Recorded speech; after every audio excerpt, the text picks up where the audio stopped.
Pour moi, recevoir Vatican II, ça n'a pas été très difficile puisque, étant recommençante, je n'ai pas connu l'Église d'avant Vatican II. Donc c'est vrai que j'avais déjà une approche de l'Église assez libérée, on va dire, par rapport à certaines des personnes qui suivent aussi la formation Saint-Matthieu, qui eux ont eu le parcours classique. Pour moi, Vatican II, c'est ce que je vivais dans ma foi. Donc ça n'a pas été une nouveauté pour moi. Au contraire, je trouve que c'est une merveille de notre Église. J'espère que beaucoup de gens vont se donner un peu de peine et ouvrir les textes. Et du reste, il faudrait peut-être qu'on voit justement pour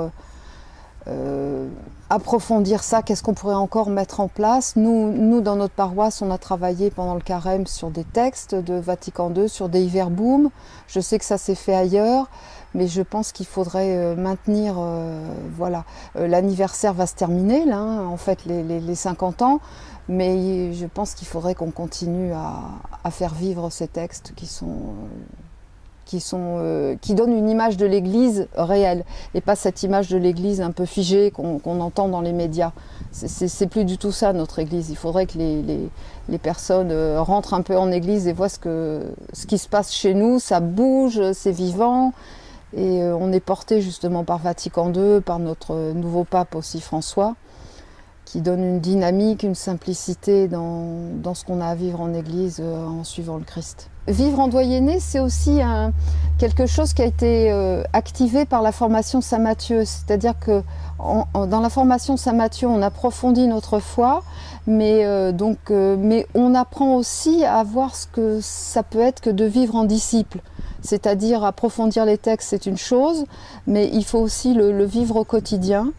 Et justement, vivre en doyenné, vivre en paroisse, être actif, prendre des responsabilités, c'est aussi, voilà, ça fait partie aussi de l'enseignement du Christ. Un chrétien seul est un chrétien malade. Voilà, si c'est juste pour nourrir intellectuellement son ego, c'est inintéressant au possible. Donc c'est recevoir, approfondir un enseignement pour partir en mission. Il faut avoir confiance et puis simplement à sa mesure, par la façon qu'on a de vivre, peut-être tout simplement être le reflet de la foi qui nous habite, sans se mettre des missions insurmontables et qui font peur à tous parce qu'on se dit « oh oui, mais moi je connais pas tous les textes et tout ça ». Non, c'est pas ça en fait. Partir en mission, c'est